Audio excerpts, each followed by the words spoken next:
Saat ini kami sudah terhubung bersama dengan paman korban Francisco Sinaga dan Kepala Bidang Pelayanan Kesehatan Dinkes Kota Bekasi Fikri Firdaus untuk berbincang lebih lanjut. Selamat pagi Pak Frans dan Dr. Fikri.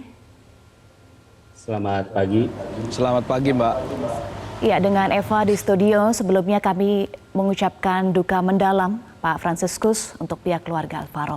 Semoga selalu diberikan kekuatan dan ketabahan ya Pak Franciscus. Pak Franciscus, rencananya Alvaro akan dimakamkan hari ini ya, pukul 12 siang, betul Pak Franciscus? Bagaimana persiapan jelang pemakaman Alvaro? Betul Mbak Eva, sekarang kami sedang persiapan sebelum nanti ada ibadah tutup peti, ada acara keluarga dulu karena Alvaro mamanya Boru Sinaga, jadi akan ada acara dari tulang, penyampaian ulos, acara adat. Baik, mohon maaf kami mengganggu di tengah situasi atau keadaannya berkabung, tapi kami ingin konfirmasi sebelumnya, Pak Franciscus, pihak keluarga menuntut adanya hak informasi atas meninggalnya Alvaro. Apakah hak keluarga untuk memperoleh informasi secara transparan sudah diberikan oleh pihak rumah sakit? Ya, sebenarnya kami dari awal itu kan memang meminta pihak rumah sakit menjelaskan secara rinci, secara detail apa saja yang sudah dilakukan pihak rumah sakit terhadap anak kami. Tapi memang setelah keluar dari ruang operasi di hari keempat kami juga belum mendapatkan informasi, tapi di hari berikutnya disampaikan, tetapi masih pakai bahasa medis dan selalu bahasa dari manajemen harus rapat manajemen dulu. Sehingga kami sampai akhir Alvaro dipanggil Tuhan belum mendapatkan informasi yang jelas. Selalu normatif, sudah dilakukan sesuai standar SOP operasi, tetapi apa yang dikerjakan, apa dosis yang disampaikan terhadap anak kami sehingga anak kami mati batang otaknya itu belum kami dapatkan sampai detik ini. Dokter Fikri, bukankah hak atas informasi yang jelas termasuk juga rekam medis yang bisa dipahami dengan jelas oleh pihak keluarga adalah hak yang harus diberikan oleh pihak rumah sakit, Dokter Fikri? Ya, sebelumnya saya ucapkan berita belasungkawa, prihatin terhadap kejadian kepada Ananda Alvaro. Terkait dengan rekam medis, memang ada di dalam undang-undangnya bahwa rekam medis itu bisa diminta dengan keterkaitan yang pertama keuangan, hukum, dan diminta oleh keluarga.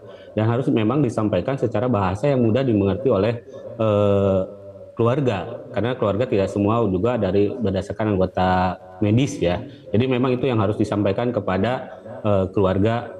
Apa yang disampaikan harus menggunakan bahasa yang mudah dimengerti oleh keluarga pasien tersebut. Sudah ada tindak lanjut dari Dinkes Bekasi untuk bertanya kepada pihak rumah sakit kenapa rekam medis yang bisa dipahami oleh pihak keluarga belum diberikan sampai saat ini? Pada saat ini kami memang sudah melakukan tindak lanjut dari sebuah kejadian ini ya kami mengikuti sesuai dengan peraturan atau undang-undang yang diamanatkan kepada kami sesuai dengan peraturan pemerintahan pemerintah nomor 47 bahwa tugas dan kewenangan Dinkes sebagai pembina dan pengawasan. Dalam hal ini kami sudah memanggil 2 kali dari pihak rumah sakit terkait hal tersebut dan kita sudah sampaikan dan memberikan arahan kalau misalnya hari Jumat kami menyampaikan juga kepada pihak rumah sakit untuk memberikan sejelas-jelasnya kepada pihak pasien apa yang sudah dilakukan oleh rumah sakit dan apa yang akan dilakukan oleh rumah sakit, termasuk kami juga memberikan apa yang harus dibutuhkan sehingga Dinkes akan mempercepat proses penanganan untuk Ananda Alvaro tersebut. Jadi dalam hal ini kami juga menegaskan karena kami tidak ada di lapangan seperti apa. Kalau keluarga pasien kan sama ya, pihak rumah sakit sama selalu menyampaikan bahwa kami sudah melakukan family meeting ya. Tapi hal ini nanti kami akan melakukan investigasi terhadap hal tersebut. Yang tim itu sendiri sudah dibentuk kemarin tanggal 3 yang isinya ada dari profesi, ada dari rumah sakit, bukan rumah sakit ya, asosiasi rumah sakit, Dinkes, dan ahli dari dokter-dokter yang akan menentukan apakah ini sebuah kejadian yang sampai di kelalaian atau lain sebagainya. Untuk pihak komunikasi memang kami sudah menegur dan memberikan arahan supaya memberikan informasi sejelas-jelasnya kepada keluarga pasien sesuai dengan bahasa yang mudah dimengerti oleh pasien tersebut, keluarga pasien. Jawaban dari pihak Rumah Sakit Kartika Husada apa dan kapan akan diberikan? Untuk ini kan mereka menyampaikan bahwa sudah dilakukan family meeting ya. Bahkan pada saat itu sudah dilakukan 2 kali pertemuan, dan setelah pertemuan dan kami pun infonya sudah melakukan pertemuan juga dengan keluarga. Hari ini kami akan melakukan pemanggilan terhadap secara klinisi dan diketuai oleh ID terhadap dokter-dokter yang diadukan, dan dengan direktur rumah sakit tersebut. Jadi kami belum mendapatkan jawaban terkait dengan apakah benar rekam medis sudah diserahkan atau belum kepada pasien. Padahal itu memang haknya dari keluarga pasien. Itu yang itu kami belum masuk pasien, ke dalam Dr. Fikri. rekam medis itu. Siap? Ya, baik. Pihak rumah sakit Pak Fransiskus menyampaikan bahwa sudah melakukan operasi sesuai dengan SOP. Tetapi pihak keluarga sempat menyatakan bahwa menemukan sejumlah kejanggalan. Nah, kejanggalan apa saja yang ditemukan selama proses itu? Ya, kalau pihak rumah sakit selalu menyampaikannya bahwa hasil dari operasi sudah sesuai dengan prosedur yang mereka kerjakan. Tapi sebenarnya kan dari awal sudah ada kejanggalan, Mbak Eva. Pertama, pasien pada saat diundang ke rumah sakit untuk operasi, datangnya harus jam 5 subuh. Yang menurut saya itu tidak lazim kalau tidak darurat. Terus yang berikutnya, anak kami diambil untuk dibawa ke ruang operasi itu tanpa sepengetahuan orang tua karena orang tuanya sedang mandi. Lalu setelah itu keluar dari ruang operasi tindakan, anak kami ada serangan gangguan napasnya, susah bernafas. Lalu mereka bawa lagi ke ruang ICU, dilakukan tindakan, tetapi ada bahasa anak ini karena kejang-kejang harus ditidurkan. Dan dari hari itu sampai hari keempat, kami tidak mendapatkan informasi. Kalau kami tanya, keluarga selalu dibilang kami akan rapat manajemen dulu. Lalu agak sedikit keras keluarga, didapatkanlah informasi di hari kelima, ada diundang dengan manajemen kita rapat karena marah-marah, dinyatakan bahwa anak kami sudah mati batang otaknya. Nah, kejanggalan berikutnya lagi ketika hari ke-8, saya kebetulan hadir di situ bersama papanya Alvaro.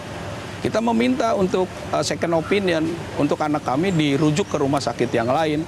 Tetapi kembali lagi-lagi bahasanya mereka, kami harus rapat manajemen. Kami minta rekam medik, kata mereka kalau rekam medik itu dokter ke dokter. Oke, tapi resume medik kan harus kami bisa dengarkan.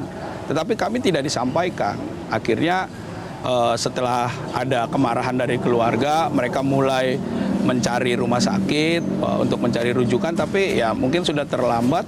Semua rumah sakit katanya menolak yang mereka hubungi. Ada rumah sakit PON, ada rumah sakit RSUD dan lain-lain, semua menolak karena terlalu riskan memindahkan pasien.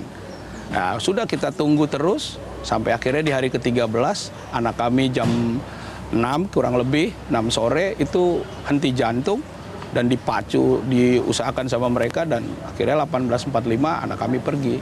Jadi itu kan sudah menandakan kejanggalan, dan sampai detik ini setelah meninggal pun kami belum dijelaskan rinci dari riwayat yang dilakukan terhadap anak kami. Pokoknya kami keluarga besar itu bertanya-tanya sampai detik ini, Amandel kok bisa jadi mati batang otak? Itu sih, Mbak. Ya, baik Pak Fransiskus, nanti saya akan coba konfirmasi ke Dr. Fikri, tetapi karena Pak Fransiskus akan melanjutkan proses pemakaman, saya akan tanya lagi fokus ke Pak Fransiskus dulu, baru nanti ke Dr. Fikri ya. Pak Fransiskus, kakak dari Alvaro juga menjalani operasi Amandel ya. Apakah keluarga juga tahu bahwa tim dokternya ini sama? Apakah prosedurnya juga keluarga melihat ada perbedaan atau sama saja?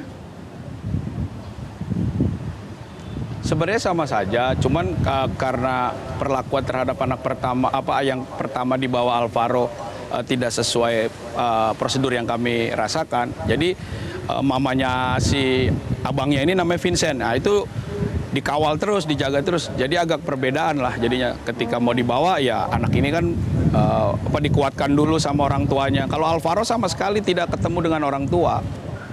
Jadi perbedaannya di mental. Itu sih. Kami tidak tahu bagaimana perlakuan perawat terhadap Alvaro pada awal-awal. Kalau ke Vincent ya dari awal diantarkan mamanya soalnya. Kan beda sekitar 2 jaman lah. Setelah dilakukan operasi kepada Alvaro baru Vincent dibawa masuk. Baik, pihak keluarga juga sudah menempuh langkah hukum ya Pak Fransiskus. Perkembangannya bagaimana saat ini?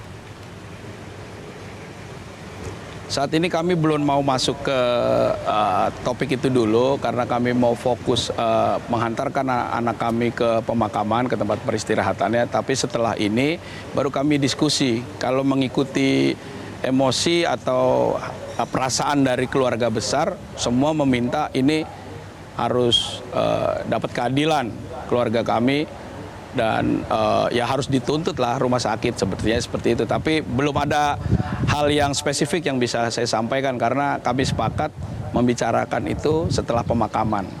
Baik. Begitu Mbak. Baik. Terima kasih paman korban Fransiskus Sinaga sudah bergabung bersama kami dan sekali lagi kami sampaikan duka mendalam atas berpulangnya Alvaro ke pangkuan Tuhan. Terima kasih sekali lagi Pak Fransiskus. Pemirsa, kita harus jeda dulu. Usai jeda kami masih akan lanjutkan perbincangan bersama dengan Kabid Pelayanan Kesehatan Dinkes Bekasi Fikri Firdaus. Usai jeda tetaplah bersama kami di Selamat Pagi Indonesia. Pemirsa, terima kasih Anda masih bersama kami di Selamat Pagi Indonesia. Dan masih terhubung bersama kami Kabid Pelayanan Kesehatan Dinkes Bekasi Dr. Fikri Firdaus. Dr. Fikri, tadi kita sudah simak ya pernyataan dari paman korban menyatakan bahwa ada sejumlah kejanggalan yang dirasakan oleh pihak keluarga soal jam operasi yang berbeda dari jadwal, kemudian tanpa sepengetahuan orang tua, lalu juga prosedur soal rujukan ke rumah sakit diklaim sudah dilakukan oleh pihak rumah sakit, tetapi tidak ada kejelasannya. Apa respon dari Dinkes Bekasi? Ya, terkait dengan perizinan dan SOP terkait pre-ops ya, kita sudah menanyakan juga terhadap hal itu, tapi nanti kita akan melakukan klarifikasi kepada keluarga karena dari rumah sakit memang ini bukan sebuah yang emergensi, tetapi elektif. Elektif artinya dijadwalkan, dipuasakan, kemudian dilakukan tindakan operasi. Pada saat kemarin dengan pertemuan pun saya menanyakan hal itu kepada rumah sakit dan rumah sakit karena ruang tindakan, ruang operasi sudah siap dan yang ada di situ adalah ibu pasien dan keluarga. Kebetulan ibu pasien sedang dalam proses mandi ya tadi, dan ada pihak keluarga juga yang di situ yang diminta izin oleh perawat. Itu yang didapatkan oleh hasil kami mewawancari dari rumah sakit. Tapi kami akan melakukan klarifikasi ulang. Jadi bukankah harus didampingi Pak Fikri? Kenapa? Bukankah harus didampingi, apalagi usianya baru 7 tahun, bukankah harus didampingi oleh pihak keluarga? Secara prosedural SOP tidak seperti itu. Jadi kalau di dalam SOP bahwa keluarga menyetujui adanya tindakan operasi dan itu sudah dijadwalkan jam berapa, keluarga tidak bisa masuk juga ke dalam proses ruang OK itu sendiri. Jadi dokter lah yang nanti cuman batasnya kan ada di ruang tunggu operasi. Baik. Dokter Fikri, soal rumah sakit rujukan ya, pihak rumah sakit mengklaim sudah menghubungi 80 rumah sakit lainnya untuk merujuk Alvaro. Sebetulnya sesusah itukah, sesulit itukah untuk menemukan rumah sakit rujukan? Ya, rumah sakit sudah berusaha pada hari Rabu ya kalau nggak salah, dia meminta rujukan kepada rumah sakit tipe B karena kami di sini adalah tipe B. Ruangan PICU ini kalau di dalam undang-undang kan hanya cuma 4% dari jumlah tempat tidur, dan rumah sakit yang mempunyai dokter spesialis neurologi anak itu memang sangat sulit di Kota Bekasi. Ini yang menjadi kendala kami memang di Kota Bekasi. dengan tingkat rumah sakit kelas B dengan neurologi anak yang sangat sulit. Makanya kemarin kami dari Dinas Kesehatan menyampaikan sesuai dengan peraturan Menteri Kesehatan nomor 2052 bahwa kami di sini juga berhak mendatangkan dokter spesialis untuk menangani pasien tersebut di lokasi tersebut dengan catatan bahwa alat dan fasilitas masih memadai di sana. Maka kami bersiap untuk mencari dokter spesialis neurologi anak dan dokter spesialis picu kalau nggak salah ya. Kemarin itu kita siap dan kita akan memberikan surat tembusan kepada dinas provinsi karena kewenangan untuk memberikan surat tugas praktek itu ada di Dinas Kesehatan Provinsi. Tapi kami melakukan komunikasi terlebih dahulu untuk penanganan sebelum mendapatkan kamar rujukan di ruang picu itu sendiri. Kami membantu juga dari Dinas Kesehatan untuk menghadirkan dokter spesialis ke Rumah Sakit Kartika Husada. Lama sekali prosesnya Dokter Fikri, padahal Alvaro sudah didiagnosis mati batang otak. Kenapa selama itu prosedurnya? Nanti akan dijawab ya, nanti mohon dijawab setelah saya bergabung dengan Sobat Express yang sudah menghubungi kami. Sudah ada Pak Lenda Tunggul. Selamat pagi. Selamat pagi. Ya, silakan Pak dengan pendapat Anda. Ya, ini kan kita lihat rekam medik dulu. Sebelum operasi, badan Alvaro itu normal tidak almarhumi tadi itu. Sebelum dilihat rekam medik, baru di ronsen dulu. Kalau sudah dapat ronsen, baru dioperasi. Dilihat posisinya itu yang berupa mandel itu yang berupa bakso yang mau diambil itu yang mana begitu. Dia kan berupa bakso mandel itu. Nah, itu. Saya pernah alami itu juga. Tapi dokter spesialis yang mengoperasi itu harus ada yang super spesialis yang mengamati dia. Baru yang masuk dalam operasi itu juga harus ada keluarga dari kita salah satunya. Itu berdasarkan OSP di rumah sakit itu. Tapi yang tahu, tapi keluarga kita itu yang tahu sebagai dokter juga atau sebagai perawat juga yang pernah mengalami operasi mandel itu harus.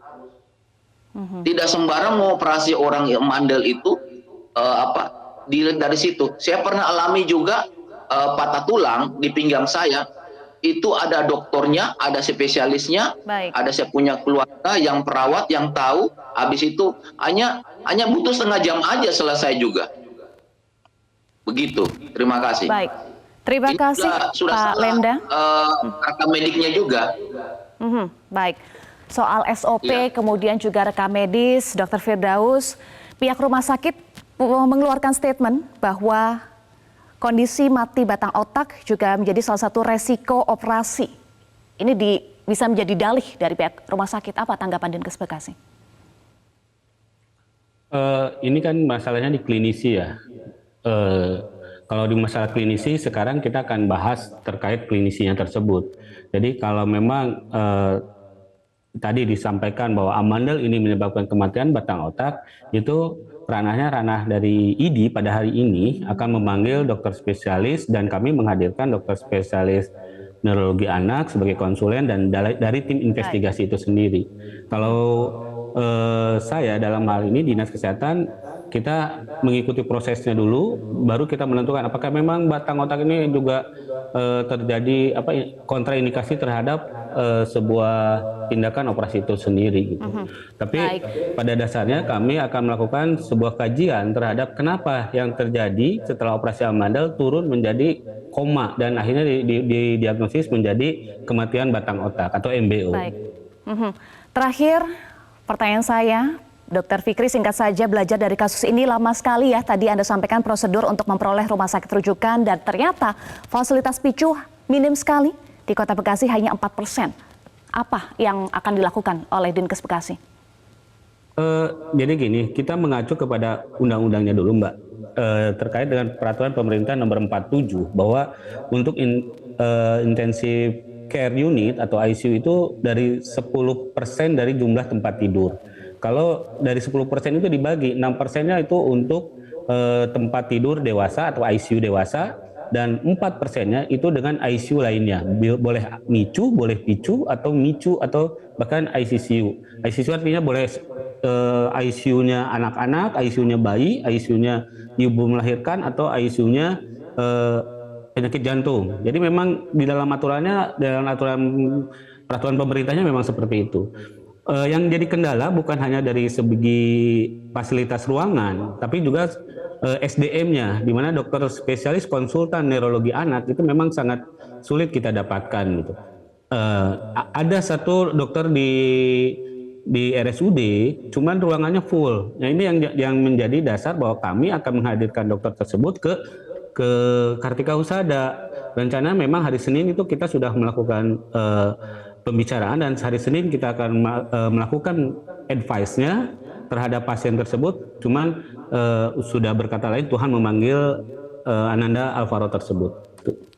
Baik, kita nantikan langkah lebih lanjut dari Dinkes Bekasi juga untuk memberikan hak dari pihak rumah sakit kepada pihak keluarga untuk hak keterbukaan informasi dan juga memberikan rasa keadilan bagi keluarga Alvaro. Terima kasih Kabid Pelayanan Kesehatan Dinkes Bekasi, Dr. Fikri Firdaus sudah bergabung bersama kami di Selamat Pagi Indonesia. Jelajahi cara baru mendapatkan informasi. Download Metro TV Extend sekarang.